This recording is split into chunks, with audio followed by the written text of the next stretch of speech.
Seguimos en el canal CNC con esta cita de cada 8 días hablando de temas jurídicos, temas que cada vez nuestros televidentes se le vienen presentando esas inquietudes y nos las hacen llegar a nuestras redes sociales.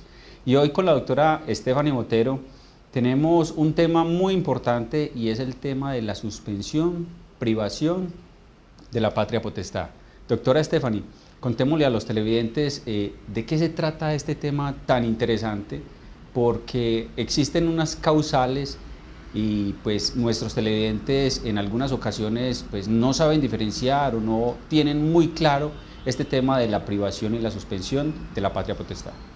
Hola Orlando, muchísimas gracias por la invitación, es un placer estar con ustedes, nuestros televidentes, resolviéndole todas las dudas jurídicas que tienen. Así que comenzando con el tema, antes de hablar sobre la privación y la suspensión, hay que comentarle a los televidentes en qué consiste la patria potestad y por qué se le puede suspender o privar a uno o ambos padres. Así que la patria potestad es un conjunto de derechos y obligaciones que la ley otorga a los padres sobre sus hijos menores no emancipados, para que estos administren o representen legal o extrajudicialmente a sus hijos menores. Es como esas garantías que le da la ley sobre esos hijos menores que no tienen la capacidad legal todavía de obligarse en ciertos negocios o de presentarse ante ciertas personas. Entonces es necesario la intervención de los padres como sus representantes legales. Doctora, pero entonces contémosle a los televidentes esa patria potestad, ¿hasta qué edad va?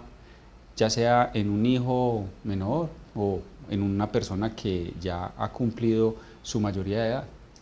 Normalmente la patria potestad va hasta la mayoría de edad del menor, esto es hasta los 18 años, porque a partir de ahí la norma dice que el menor se entiende que ya es capaz de obligarse por sí mismo legalmente. Pero existen casos en que los menores, aun cuando cumplen la mayoría de edad, no son capaces de obligarse legalmente, por lo que se les tiene que prorrogar o extender la patria potestad sobre sus padres. En ese caso sea porque el menor sea un interdicto o tenga una discapacidad mental y lo que necesita es que el padre declare la interdicción de ese menor para que así se le pueda prorrogar la representación legal del padre sobre ese hijo, pero son ciertos casos porque no todas las personas sufren de alguna discapacidad mental, entonces solamente en casos específicos se extiende la patria potestad, normalmente solamente va hasta los 18 años. O sea, la capacidad legal de cualquier persona se presume. O sea, que una persona que no haya sido declarada en interdicción y que tal vez sus padres no hayan adelantado ese proceso de la prolongación de la patria potestad, quiere decir que ese menor o esa persona con esa discapacidad goza de esa presunción. Sí, el artículo 1446 de nuestro Código Civil reza que toda persona se considera legalmente capaz, a no ser que la ley diga en qué casos no, y sea por una intervención judicial, porque el proceso de interdicción se hace ante un juez de familia y es un juez quien a través de una sentencia determina que esa persona no es capaz legalmente para administrar sus bienes o para obligarse. En ese caso es que se les nombra un guardador y también se extiende la patria potestad para sus padres, para que lo puedan seguir representando. Perfecto, doctora. Entonces ahora hablemos de esas causales, primero de la suspensión de la patria potestad.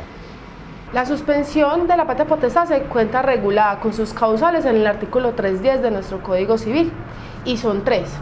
Digamos que una de ellas es la demencia de uno de los padres o que esté en entredicho la administración de los bienes por uno o ambos padres o por la larga ausencia. Digamos que por eso es una suspensión, porque como son causales que dan lugar a la recuperación o a la rehabilitación, se hace el proceso de privación, de suspensión, y dictada la sentencia, el juez suspende la patria potestad para uno o ambos padres, pero puede suceder el caso que el padre se rehabilite y pueda volver a ejercerla. En este caso, digamos, de la larga ausencia, digamos que el padre ya ahora sí está más cerca del menor, está pendiente, ya no está lejos, entonces en ese caso hay como una especie de rehabilitación y podrá volver a tener o ostentar la patria potestad.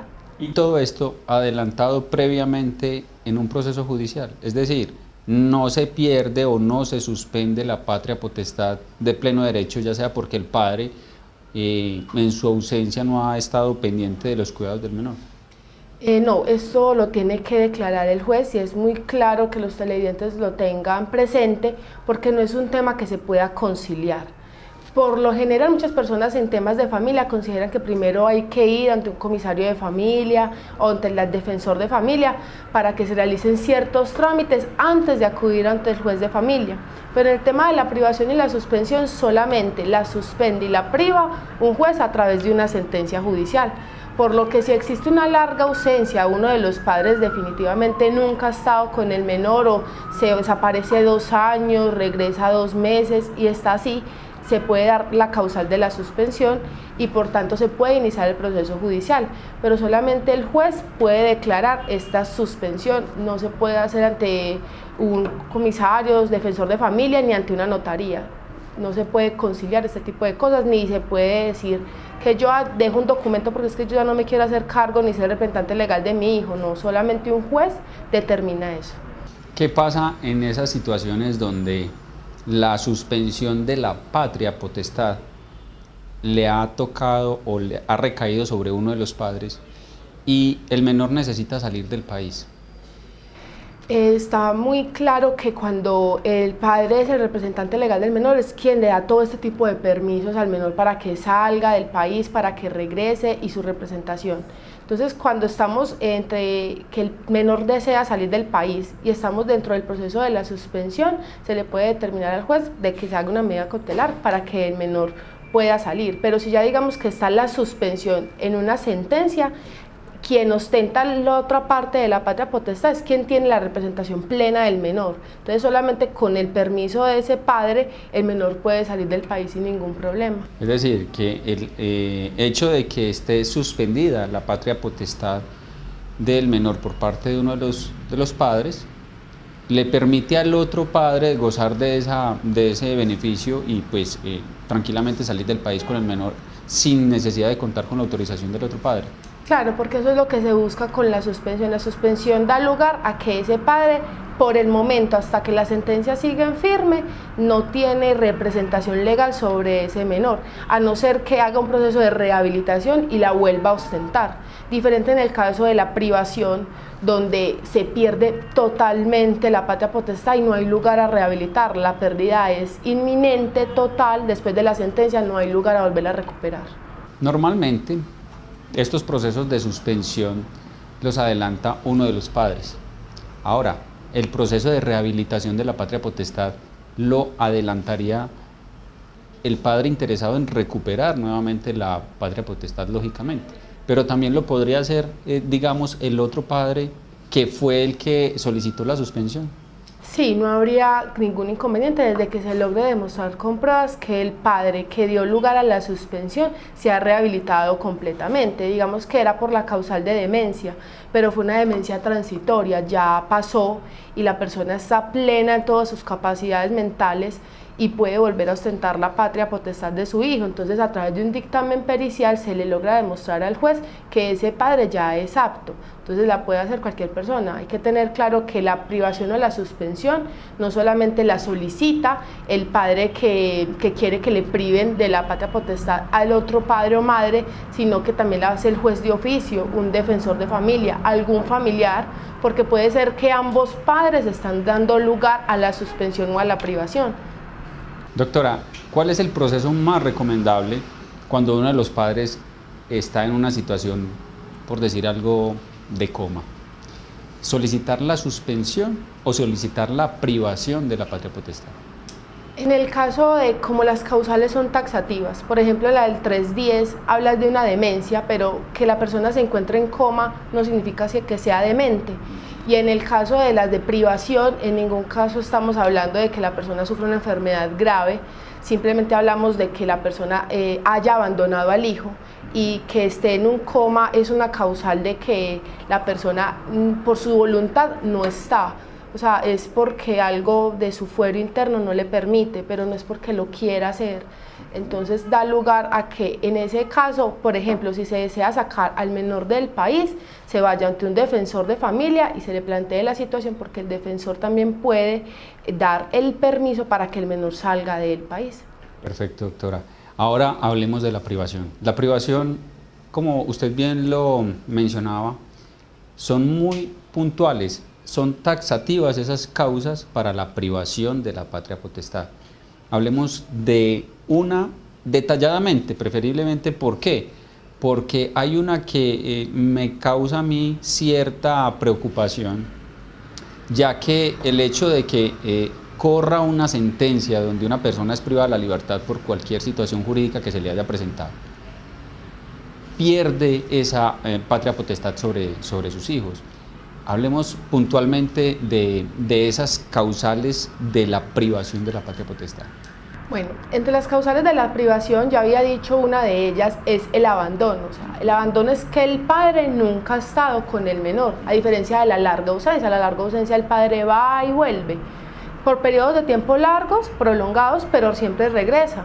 En el caso del abandono, el padre se fue o la madre y nunca más se volvió a saber de esa persona. Entonces da lugar a que se le prive totalmente. Existe también la depravación de uno de los padres, porque todo este tipo de actos da lugar a que el menor se vea perjudicado en sus derechos.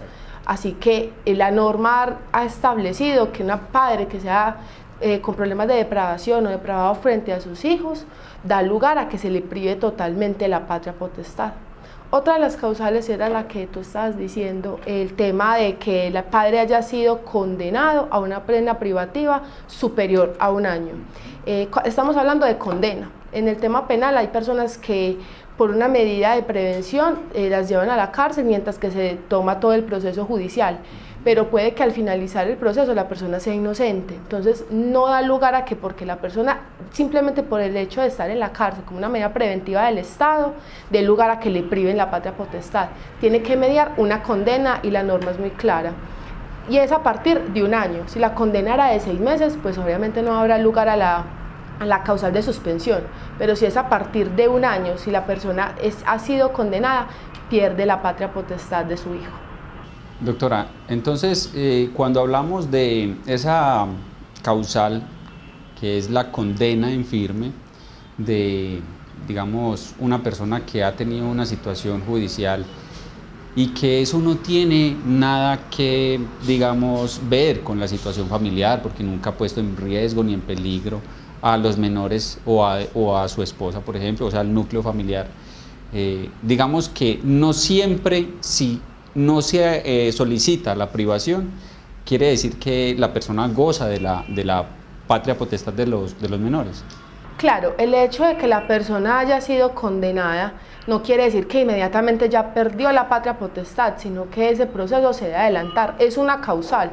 Digamos que si la madre o el padre que están por fuera de la cárcel, que están con su hijo y consideran de que no quieren adelantar la privación, pues obviamente no va a pasar absolutamente nada, porque es un acto que se tiene que adelantar ante un juez y hacer un proceso judicial debido. Simplemente que la norma la trae consagrada en el caso de que el padre o la madre que quieran adelantar el proceso porque consideran que esa persona que está en la cárcel y que está privada de la libertad y tiene una condena superior a 1 año, consideran que no debe de seguir ostentando la patria potestad de su hijo menor, se le pueda privar, pero no quiere decir que opere inmediatamente con el hecho de la condena.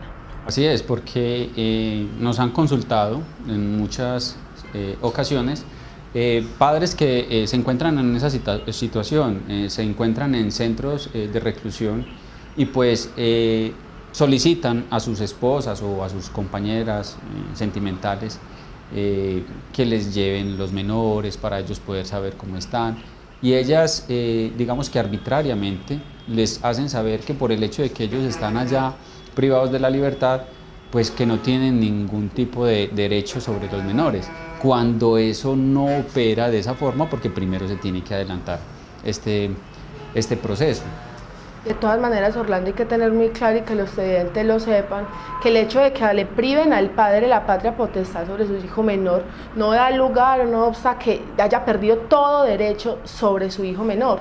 Simplemente estamos hablando de temas de representación legal, porque el menor tiene otros derechos y tiene otras obligaciones frente a los padres frente a sus hijos, digamos el tema de los alimentos, los cuidados, el tema de que la educación, de la forma en cómo el padre educa a sus hijos, no tiene nada que ver porque esos ya son temas, por ejemplo, más personales, son temas de custodia y cuidados personales. Por un lado va la custodia y los cuidados y por otro lado la patria potestad. Así que verse privado de ella no da lugar a que se crea que no tiene ya ningún contacto con el hijo menor. Hablemos ahora entonces de la rehabilitación de la patria potestad. ¿Cómo se puede adelantar este procedimiento cuando ya han transcurrido un determinado tiempo, 3, 4, 5 años, y una persona quiere volver a tener ese derecho de la patria potestad sobre sus hijos? Ya adelantado el trámite de la suspensión, porque hay que recalcar que solamente opera la rehabilitación cuando estamos en causales de suspensión. Eso es muy importante porque la privación se priva una vez y no se vuelve a tener la patria potestad. Sí, digamos que el padre, en la causal de que era un depravado, digamos que después dirá que no, es que yo ya me siento rehabilitado, yo ya no soy ese tipo de persona, ya quiero volver a ostentar la patria potestad. La norma dice que esa causal es de privación y al ser de privación no hay lugar a rehabilitarse.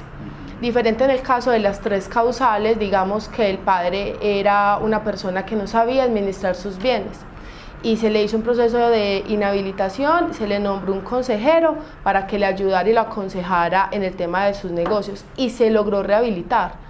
Ya es una persona que sabe administrar sus bienes, que es apto para administrar sus bienes, o sea que también los bienes de su hijo menor, porque eso es una de las obligaciones que tienen los padres por la patria potestad. Entonces considera que se encuentra plenamente rehabilitado, así que debe realizar primero un dictamen pericial donde un médico determine que esa persona ya es apta, que ya no es un dilapidador, que no tiene una ludopatía y que ya puede ostentar la patria potestad. Así que nuevamente se hace un proceso jurisdiccional ante un juez de familia. Se aporta el dictamen, se aporta la sentencia que dio lugar a que se le suspendiera la patria potestad y los registros civiles de nacimiento que demuestra del vínculo que se tiene el padre con el menor y lograr demostrarle al juez que la persona ya se encuentra rehabilitada. Lo que va a hacer el juez es dictar otra sentencia donde revoque la decisión que se había tomado inicialmente y al padre se le pueda otorgar nuevamente la representación de su hijo menor y ya serían ambos padres quienes ostenten la patria potestad del hijo. Entonces queda muy claro, doctora, que únicamente se podrá rehabilitar la patria potestad cuando se haya suspendido, más no se haya privado. Y que una persona, por ejemplo, cuando ha sido privada de la libertad por cualquier situación judicial, digamos, de tipo penal, esa persona entonces una vez se le priva la patria potestad, digamos, esa persona cumple con su condena, sale del centro de reclusión, ya no puede volver a solicitar esa patria potestad, que le rehabiliten la patria potestad de sus menores, de sus hijos. Ya no sería posible. Igual existen otras causales de privación, como por ejemplo el maltrato a uno de los hijos, que da lugar a que si el padre le pega o tiene malos tratos con uno de sus hijos menores, da lugar a una privación total de la patria potestad, o que alguno de los padres o ambos padres hayan coadyuvado al hijo para que cometiera conductas punibles. La norma señala ese tipo de conductas porque los padres están para ayudar y formar a sus hijos por los caminos indicados y correctos. Así que si un padre ayuda o colabora para que el hijo menor cometa conductas punibles, el Estado le dice: pilas papá, yo no voy a permitir que tú tengas la representación de un hijo cuando no eres capaz de ni siquiera indicarle los buenos modales. Así que en ese caso se le da una privación total de la patria potestad al padre que colabore o coayude, y si son ambos padres, a ambos padres se le privan de la patria potestad y ya el juez nombrará una persona diferente para que sea ella quien ostente como un guardador la patria potestad y pueda dar la representación legal del menor. Entonces, doctora, digamos que esa aclaración que usted acaba de hacer es muy importante. ¿Por qué? Porque la pregunta me surge y es quiénes están facultados para solicitar ya sea la suspensión o la privación de la patria potestad. ¿Quiénes son las personas que pueden adelantar este proceso? Sabemos muy bien que puede ser uno de los dos padres, pero ¿quiénes adicionalmente a cualquiera de los dos padres puede adelantar este proceso? La norma dice que lo puede hacer hasta el juez de oficio. Entonces, lo que pasa es que normalmente un juez no va a saber lo que está pasando en la cotidianidad de cada hogar de acá de Colombia. Entonces, lo que se mira es que hay personas en la familia que también saben que pasan este tipo de problemas. La norma siempre busca que sean las personas, los familiares ascendentes al hijo menor, quienes sean los que busquen este tipo de procesos jurisdiccionales, para que sea el juez quien los nombre a ellos como guardadores. Cuando hablamos de ascendentes estamos hablando, por ejemplo, de los abuelos, tíos, personas que se puedan hacer cargo también de esos hijos menores en caso de que sea ambos padres quien se le prive la patria potestad. Pero también deberá de hacer este tipo de trámites un defensor de familia que conozca este tipo de conductas, o un comisario de familia, porque son ellas personas que son de la residencia, que saben que si existen problemas con los hijos menores, por ejemplo un maltrato, que saben en el ICBF que constantemente a ese hijo o a ese menor se le ve maltratado por uno de los padres y el otro padre no hace nada para solicitar la privación, ese defensor, ese funcionario público está en la potestad de adelantar el trámite con las pruebas que tiene y solicitarle a un juez que a ese padre que maltrata al menor se le prive de la patria potestad. ¿Un menor podría solicitar ante un defensor de familia que se adelante este proceso? Sí. Si un menor está y considera ante el defensor que él lo está maltratando y que se encuentran algunas de las causales porque son taxativas y que considera de que él da lugar a que uno de sus padres o ambos padres se le priva o suspenda la patria potestad, el defensor de familia está en la obligación de adelantar ese tipo de trámite. ¿Cuánto puede durar el trámite de una demanda y el proceso como tal para adelantar la suspensión o la privación de la patria potestad? Este proceso tiene una duración aproximada de 1 año. Con él se deberá aportar las pruebas que se consideren necesarias para poder sustentar la causal que se invoca y deberá de contratar un abogado para que se adelante todo el trámite y las audiencias respectivas de cada uno de ellos, además de realizar las respectivas notificaciones. Bueno, doctora, muchísimas gracias por compartir esta información con todos los televidentes y pues nos ha quedado muy claro. De hecho, pues hay ciertas dudas que se pueden generar a través de la explicación que usted nos ha dejado el día de hoy en nuestro programa, pero si de pronto algún televidente tiene alguna otra duda, ¿dónde nos puede contactar para que usted, que es tan conocedora de estos asuntos, lo pueda orientar de una mejor manera? Nosotros estamos ubicados en la ciudad de Medellín, en la carrera 46, número 49A27, edificio Don Gaspar de Rodas, oficina 405. Esto queda diagonal a la iglesia San José. Igualmente estamos en redes sociales como Instagram, Facebook, YouTube, como Guerrero Abogados. Ahí nos pueden dejar algún mensaje, nosotros nos comunicaremos con ustedes y les otorgaremos alguna cita para que nos cuenten su caso. Doctora, la línea telefónica es los números donde las personas pueden llamar y consultar. La número de teléfono es 5055-987. ¿Los teléfonos? El teléfono de nosotros es 311-635-6685. Así es. Bueno, los dejamos a ustedes con la programación del canal CNC. Los invitamos para que sigan muy pendientes de más programas acerca de temas jurídicos que estaremos resolviendo en nuestro canal. Muchísimas gracias por seguir en sintonía con Guerrero Abogados y los invitamos para que nos sigan en las redes sociales que acaba de mencionar la doctora Stephanie Botero. Muchas gracias.